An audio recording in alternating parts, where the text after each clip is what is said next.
بسم الله الرحمن الرحيم الحمد لله والصلاة والسلام على رسول الله محمد بن عبد الله صلى الله عليه وسلم وعلى آله وأصحابه أجمعين أما بعد.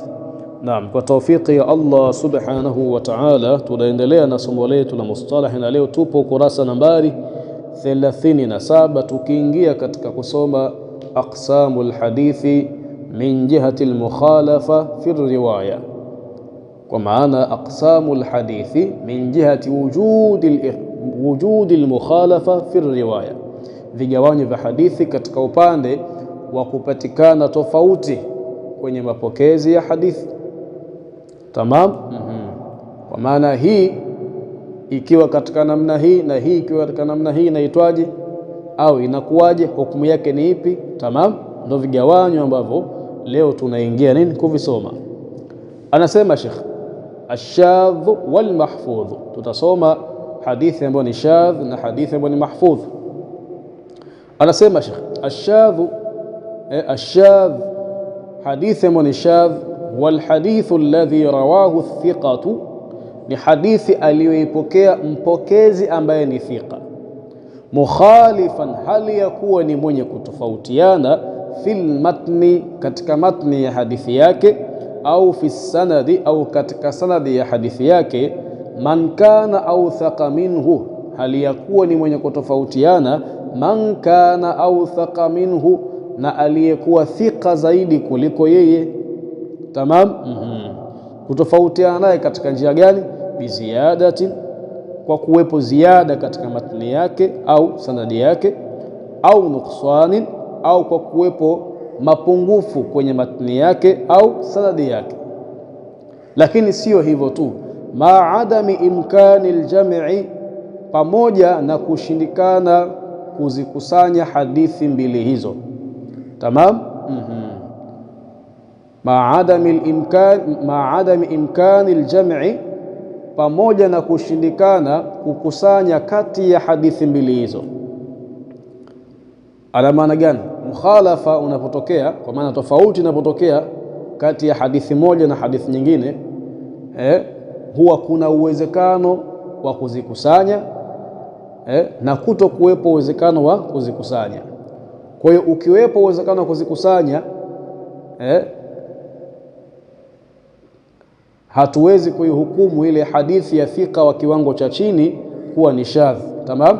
Bali itabaki kuwa ni sahihi, itabaki kuwa ni sahihi.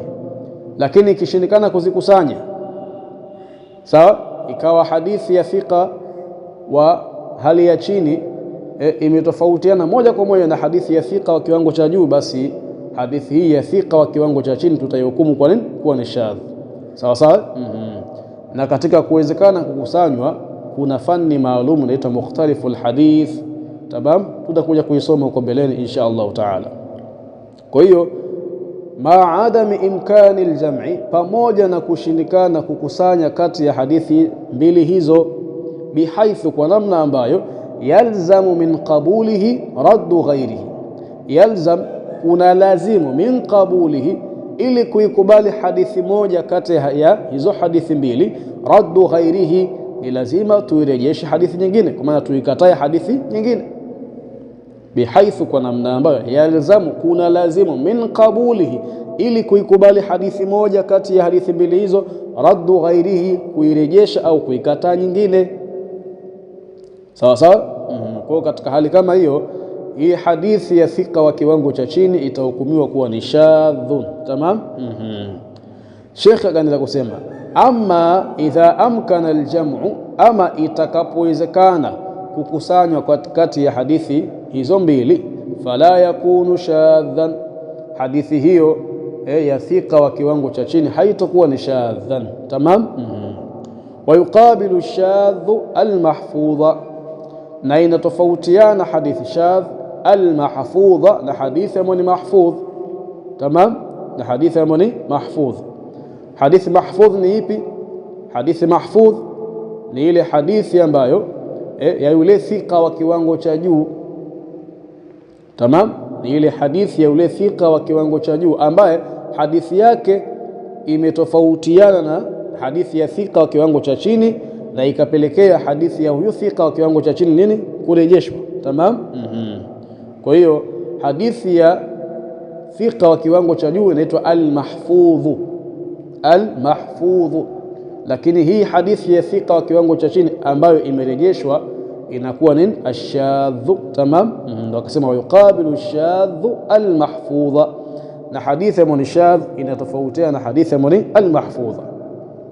Sheikh akaingia kutupa mfano wa shudhudh katika sanad, akasema mithalu shudhudhi fi sanad, mfano wa kuwepo shudhudh katika sanad, ma rawahu Abu Daud, ni ile hadithi aliyopokea Abu Daud, wa Tirmidhi, na al-Imam at-Tirmidhi, wa Ibn Majah, na al-Imam Ibn Majah, min tariq Ibn Uyaynah, kupitia njia ya Ibn Uyaynah, kwa maana kupitia sanad ya Ibn Uyaynah, an Amr, naye Ibn Uyaynah anayepokea hadithi hiyo kutoka kwa Amr ibn Dinar, Amr ibn Dinar, an Ausajata, naye Amri anayepokea hadithi hiyo kutoka kwa Ausaja, maula ibn Abbas, Ausaja ambaye ni muachwa huru wa Ibn Abbas, kwa maana Ausaja alikuwa ni mtumwa wa Ibn Abbas, lakini Ibn Abbas akamwacha huru, anaitwa maula ibn Abbas ambaye ni muachwa huru wa Ibn Abbas. An Ibn Abbas, na huyo Ausaja anaipokea hadithi hiyo kutoka kwa nani? Kutoka kwa Ibn Abbas. Hadithi inasemaje? Anna rajulan mata ala ahdi rasulillahi sallallahu alaihi wasallam, ya kwamba kuna mtu fulani alikufa katika zama za mtume. Tunaona huyo mtu hajatajwa hapa ni hadithi gani, ni mubham, lakini katika upande gani? Upande wa al-matni. Tamam. Inasemaje hadith? Anna rajulan mata ala ahdi rasulillahi sallallahu alaihi wasallam, ya kwamba kuna mtu fulani alikufa katika zama za mtume, walam yada' warithan, na wala hakuacha wa kumrithi, illa abdan, isipokuwa yule mtumwa ambaye huwa mtu huyo aliyekufa a'taqahu, alimwacha huru. Kwa maana huyo mtu alikuwa ni bwana ambaye alikuwa na mtumwa wake aliyemwacha huru, na mtu huyu hakuwa na mtoto wa kumrithi. Sasa alipokufa Mtume sallallahu alaihi wasallam, ile mali akairithisha kwa yule mtumwa wake aliyemwacha huru.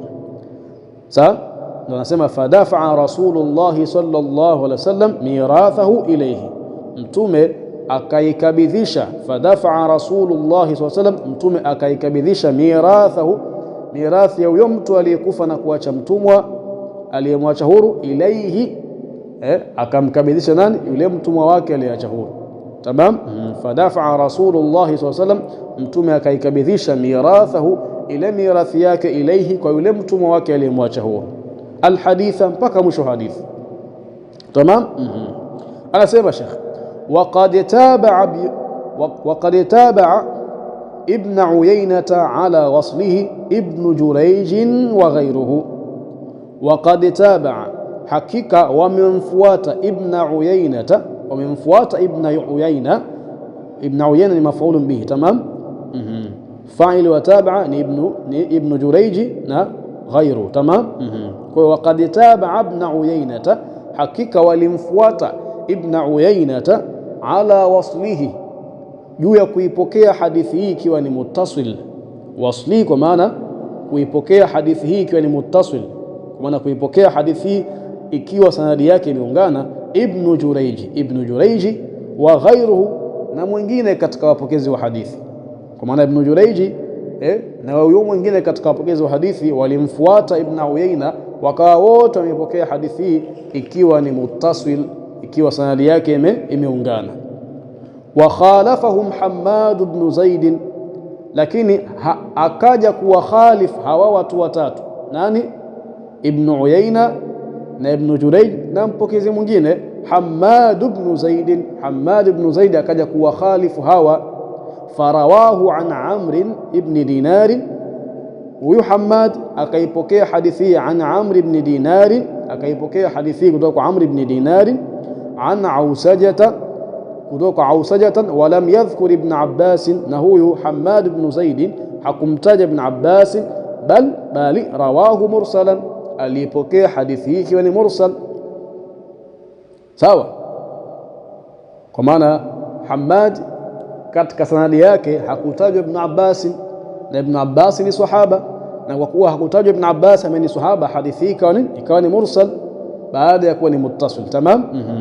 Wa mimma taqaddama, na kupitia huu mfano uliotangulia, yatadhihu kuna dhihiri anna Hammadan infarada biriwayatihi mursalan, kwamba Hammad infarada amepwekeka biriwayatihi, katika kuipokea kwake hadithi hii mursalan, ikiwa ni mursal. Wa khalafa riwayat ibn Uyaynah, na Hammad ametofautiana na mapokezi ya ibn Uyaynah wa khalafa riwayat ibn Uyaynah, na Hammad akatofautiana riwaya ya ibn Uyaynah wa ibn Jurayj na ibn Jurayj wa ghairihima, na huyo mpokezi mwingine ambaye hajatajwa jina hapa. Wa hiya riwayatul mawsula, nayo ni riwaya ambayo imeungana, kwa maana riwaya ambayo hadithi yake ni muttasil, sio mursal. Sawa. Fa riwayatu Hammadin, basi riwaya ya Hammadin shadhatun, ni shadha. Wa riwayatu ibn Uyaynah hiya al-mahfudh, na riwaya ibn Uyaynah ni mahfudh, ma anna kulla min Hammadin wa ibn Uyaynah thiqatun. Tamam.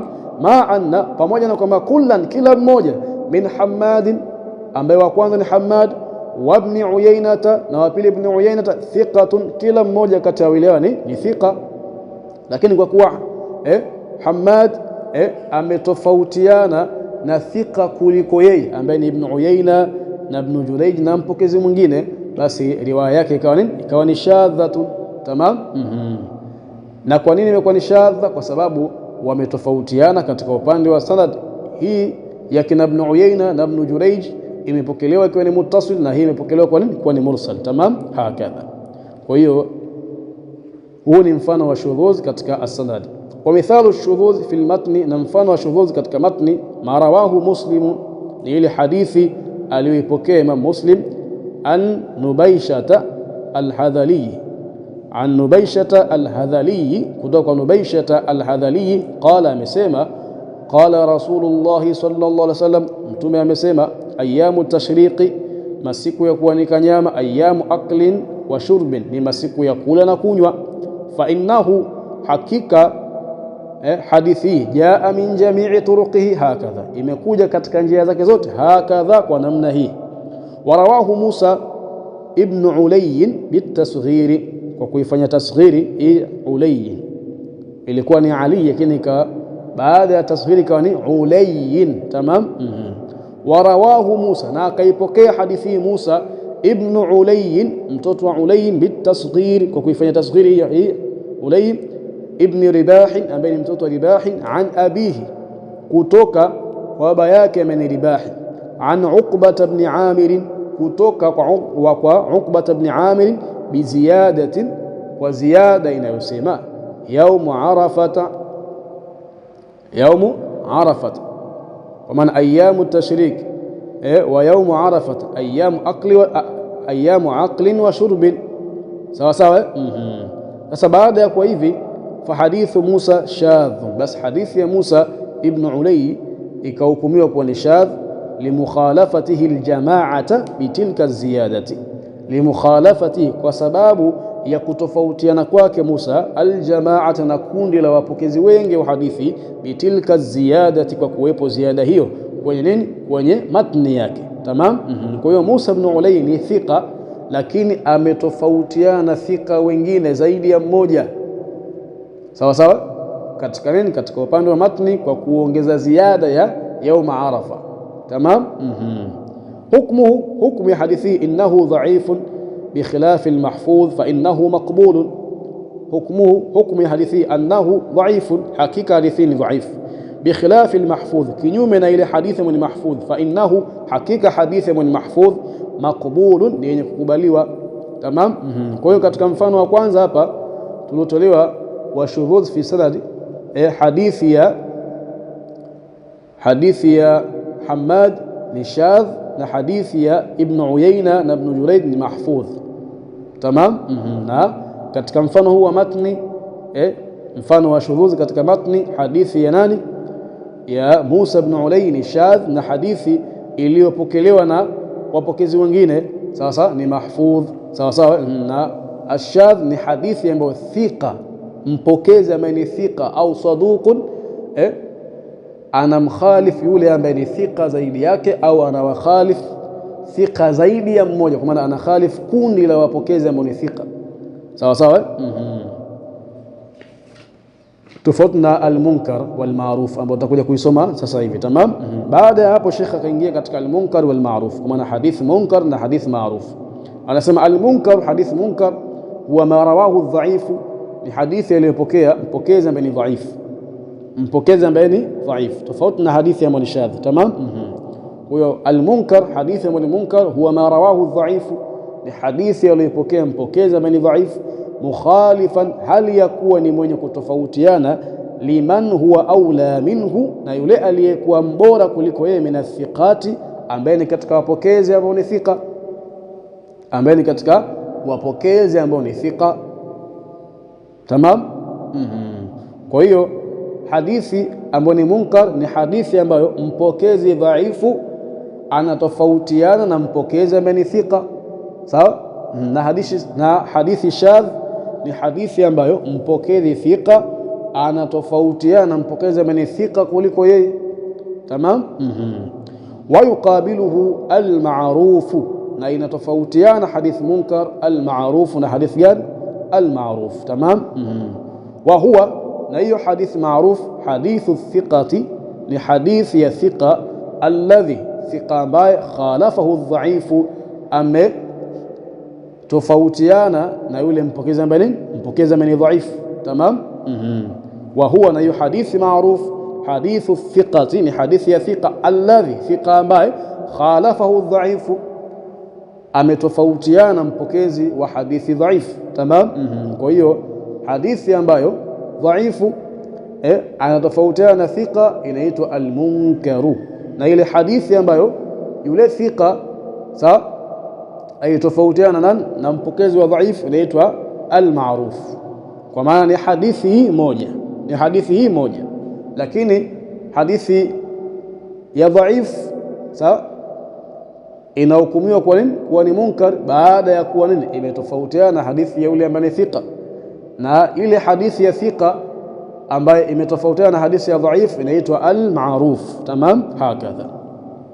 Fama jaa min tariqi thiqati, basi ile hadithi iliyopokelewa kupitia njia ya mpokezi ambaye ni thika, yusamma ma'rufan, inaitwa ma'rufan. Wa min tariqi ghairihi, na iliyokuja kwa kupokelewa kupitia njia ya mwingine, kwa maana njia ya mpokezi ambaye ni dhaifu, yusamma munkaran, inaitwa kuwa ni munkar.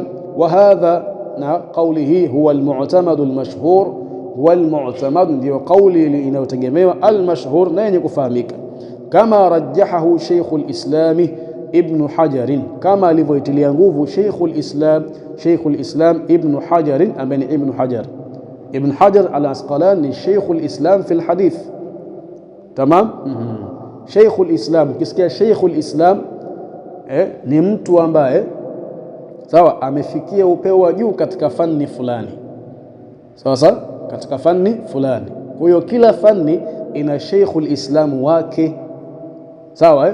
Kwa hiyo kwenye fani ya hadithi, kuanzia kwenye mustalahi, kwenye asma'ur rijali, kwenye jarh wa ta'dil, kwenye fani zote Sheikhul Islam wao ni al-Imam Ibn Hajar al-Asqalani al-Misri al-Shafi'i al-Ash'ari. Tamam. Na katika upande wa fiqh kwenye madhehebu yetu sisi ya al-Imam al-Shafi'i, Sheikhul Islam ni Abu Zakaria al-Ansari al-Misri al-Shafi'i al-Ash'ari. Tamam. Hakadha. Kwa hiyo kama rajjahahu, kama alivyotilia nguvu kauli hiyo, kama alivyoitilia nguvu kauli hiyo Sheikhul Islam Ibn Hajar, Sheikhul Islam ambaye ni Ibn Hajar. Ibn Hajar ni badal. Tamam. Tushasoma katika nahau kule. Mithalul munkar wal ma'ruf, mithalul munkari wal ma'ruf, mfano wa hadith munkar na hadithi ni ma'ruf. Ma rawahu Ibn Abi Hatim, ni ile hadithi aliyopokea Ibn Abi Hatim, min tariqi Hubaybi au min tariqi Hubaybi. Tamam. Hubaybi. Ma rawahu Ibn Abi Hatim, ni ile hadithi aliyopokea Ibn Abi Hatim, min tariqi Hubaybi, kupitia njia ya Hubaybi. Sheikh akatuelezea namna ya kutamkwa jina hili, akasema hili jina la Hubaybi bi dhammi al-ha'i linatamkwa kwa kuitia dhamma ha al-muhmala, he ambayo haina kitone. Herufi yoyote ambayo haina kitone inaitwa al-muhmala. Mfano wake he, sawa, dal, sin, sad, ta, tamam. Wa tashdidi tahtiyati, kwa maana wabi tashdidi tahtiyya, na inatamkwa kwa kutia shadda at-tahtiyya. At-tahtiyya kwa maana herufi yenye vitone chini, na vitone hivyo ni vitone vingapi? Viwili, na hapa ni ye, kwa maana tamshi hili pia linatamkwa kwa kuitia shadda ye, itakuwa ni hubayyi, hubayyi, hubayyi, tamam. Wa tashdidi tahtiyati, na kwa kuitia shadda herufi yenye vitone viwili chini, baina muwahhidataini, herufi iliyopo kati ya herufi mbili zenye vitone kimoja. Sasa muwahhida ni ile herufi ambayo ina kitone kimoja chini, sawa. Na hapa utaona herufi yenye kitone kimoja chini ni ba ya kwanza na ba ya pili, sawa sawa. Tukasema ulahuma maftuhatun, na ya kwanza imetiwa fatha, kwa maana herufi ya kwanza ambayo ni muwahhida ambayo ni bei ya kwanza imetiwa fatha, sawa. Kwa hiyo bidhammil hai, tamshi hili linatamkwa kwa kutia dhamma he al-muhmala, he ambayo haina kitone. Wa tashdidi tahtiyya, na kwa kuitia shadda herufi yenye vitone viwili chini ambayo ni ye, baina muwahhidataini, iliyopo kati ya herufi mbili ambazo kila moja ina kitone kimoja chini. Ulahuma, na herufi ya kwanza kati ya hizo herufi mbili ambazo ni muwahhida, maftuhatun, imetiwa fatha. Kwa hiyo linasomwaje tamshi? Linasoma hubayyibi, tamam. Kwa hiyo ma rawahu ibn Abi Hatim, ni ile hadithi iliyopokea Ibn Abi Hatim min tariki Hubayyib, kupitia njia ya Hubayyib ibn Habibi. Hubayyib ambaye ni mtoto wa Habibi. Habibi bi fathi al-muhmala, inatamkwa kwa kutia fatha ile herufi isiyokuwa na kitone juu ambayo ni he, tamam. Kwa hiyo ibn Habibi, Hubayyib ibn Habib. Hubayyib ni mtoto wa Habib bi fathi al-muhmala bi wazni karimin, kwa uzani wa karimin, tamam. Akhi Hamzata az-Zayyati, huyo Hubayb ibn Habibi ambaye ni kaka wa Hamza az-Zayyati, an Abi Ishaq al-Izari, an Abi Ishaq, naye huyo Hubayb ibn Habib ambaye ni ndugu wa Hamza az-Zayyat, an Abi Ishaq, anaipokea hadithi kutoka kwa Abi Ishaq, an al-Izari ibn Hurayth, naye Abi Ishaq anaipokea hadithi kutoka kwa al-Izar ibn Hurayth, an Ibn Abbas, naye al-Izar ibn Hurayth anaipokea hadithi kutoka kwa Ibn Abbas, an nabii sallallahu alaihi wasallam, na Ibn Abbas anaipokea kwa Mtume sallallahu alaihi wasallam, qala, amesema, man aqama as-salata, atakayesimamisha swala, wa ata az-zakata, na akatoa zaka, wa hajja, na akahiji, wa swama, na akafunga, wa qara dhaifa, na akamkirimu mgeni wake, dakhala al-jannata, ataingia peponi mtu huyo. Qala Abu Hatim, amesema Abu Hatim, huwa munkarun, hadithi hii ni munkarun, lianna ghayrahu min athiqati, kwa sababu mpokezi mwingine ambaye ni katika wapokezi thiqa, rawahu an Abi Ishaqa, ameipokea hadithi kutoka kwa Abi Ishaqa mawqufan, ikiwa ni mawqufan, kwa maana ameipokea hadithi ikiwa ni maneno ya sahaba, na bila shaka itakuwa ni maneno ya Ibn Abbas, tamam. Rawahu ani Abi Ishaqa, mpokezi mwingine katika wapokezi wa munithika ameipokea hadithi kutoka kwa nani? Abi Ishaqa mawqufan, ikiwa maneno yake yameegemezwa kwa sahaba. Wa huwa al-ma'ruf, na hiyo aliyopokea mpokezi mwingine kutoka kwa Abi Ishaqa ndio hadithi gani? Ma'ruf, kwa maana imehukumiwa kuwa ni ma'ruf, sawa sawa. Wa Hubayyib, na Hubayyib huyu wa huwa ghairu thiqat, naye si thiqa, rafa'a al-haditha, ameirufaisha hadithi hii, kuirufaisha kwa maana ameiegemeza kwa Mtume hadithi hii. Fatakhalafa, basi wakatofautiana watu wangapi? Watu wawili. Fatakhalafa, basi wakatofautiana watu hawa wawili. Nani? Hubayyib ibn Habib na huyo thika mwingine ambaye amepokea hadithi kutoka kwa Abi Ishaq ikiwa ni mawqufan, sawa sawa. Walamma kana al-mukhalifu ghayru thiqatin, na pindi alipokuwa yule aliye khalifu si thiqa. Tamam. Ambaye nani? Ambaye ni Hubaybi. Swara hadithuhu huwa almunkar, swara hadithi yake ikawa huwa almunkar, ndiyo munkar. Wa hadithu thiqati, na hadithi iliyopokelewa na thiqa, na hadithi iliyopokelewa na hadithi iliyopokelewa na wapokezi wengine ambao ni thiqa, huwa almaarufu, ikawa ni maarufu. Tamam. Hakadha hukmu ya hadithi annahu dhaifun. Hadith gani? Almunkar. Tamam. Hukmu ya hadithi ambayo ni munkar, annahu, hakika hadithi hiyo dhaifun, ni dhaifun, mardudun, yenye kurejeshwa, kwa maana haikubaliwi. Wa innama, na hakika si vinginevyo, yuhtaju, kutatolewa hoja, bima yuqabiluhu, kwa ile hadithi ambayo inatofautiana hadithi munkar, wa huwa almaarufu, nayo ni hadithi maarufu. Kwa maana hadithi maarufu ni hadithi sahihi ambayo itatumiwa katika nini? Kujenga hoja katika upande wa ahkam, upande wa aqida na sehemu nyingine. Lakini hadithi munkar haiwezi kutumiwa kama ni hoja katika masala ya hukumu na masala ya aqida. Tamam. Tumalizie al-ali wan nazil. Sheikh akaingia katika kutuelezea al-ali wan nazil, akasema al-ali wan nazilu, al-ali wan nazilu, akimaanisha hadithi ambayo ni ali na hadithi ambayo ni an-nazil. Tamam. Al-ulu wan nuzulu min awsafi sanad. Al-ulu, sifa ya ulu manake juu. Tamam. Al-ulu, sifa ya ujuu, wan nuzulu, na sifa ya kushuka, min awsafi sanad, ni katika sifa za sanad. Tamam. Kwa maana ukisikia hadithi inaitwa al-ali, kwa maana ni hadithi iliyosifiwa kwa sifa hii kwa sababu ya sanadi yake, sio kwa sababu ya matni. Tamam. Kwa maana hukumu za hadithi zinakuwa zina nini? Zinashirikiana. Sawa. Hadithi inaweza kuwa ni sahihi katika upande wa matni na ikawa ni ali katika upande wa sanad. Sawa.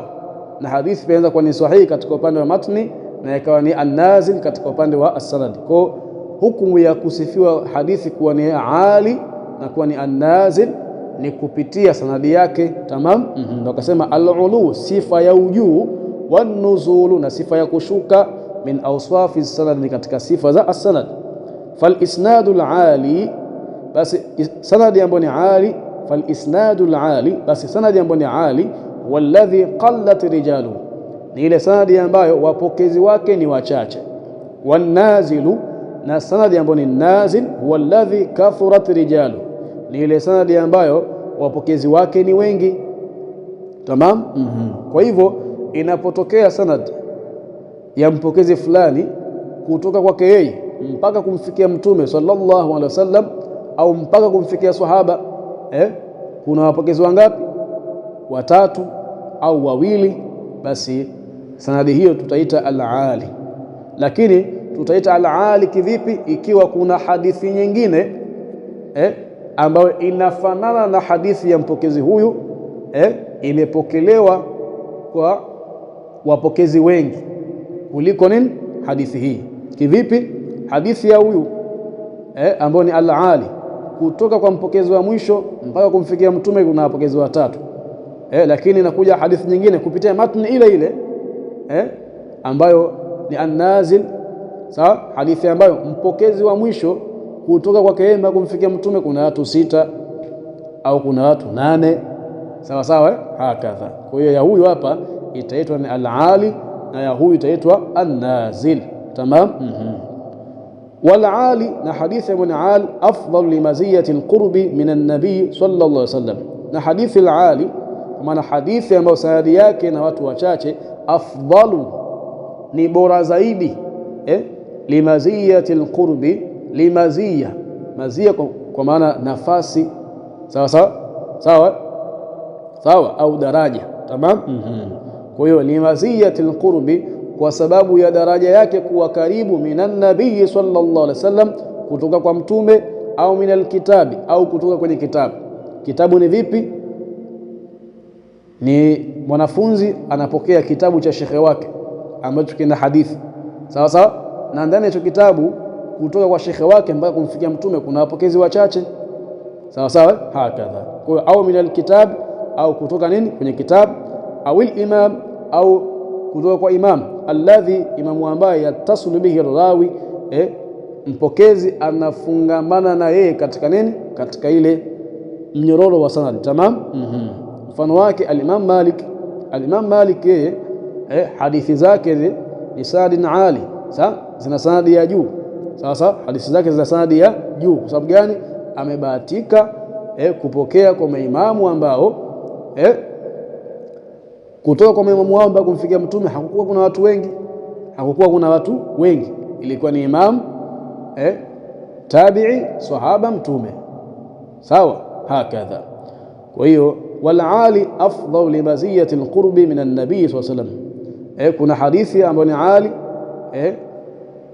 kutoka kwa mpokezi wa mwisho mpaka kumfikia mtume, au min alkitab, au kuna hadithi ambayo ni ali kutoka kwa mwanafunzi aliyepokea kitabu kwa shekhe wake mpaka kumfikia mtume, na kuna hadithi ambayo ni ali sawa kwa yule aliyepokea kutoka kwa imamu ambaye nini anaungana naye katika sanad. Tamam. Kwa maana vipi? Kwa maana kuna wapokezi wengine hawakuandika hadithi zao kwenye vitabu zikanukuliwa kiasi wakawa na vitabu, lakini walipokewa hadithi zao sawa, na wapokezi hao wakawa karibu na wale maimamu ambao katika sanadi zao nini kuna watu wachache. Tamam, hakadha.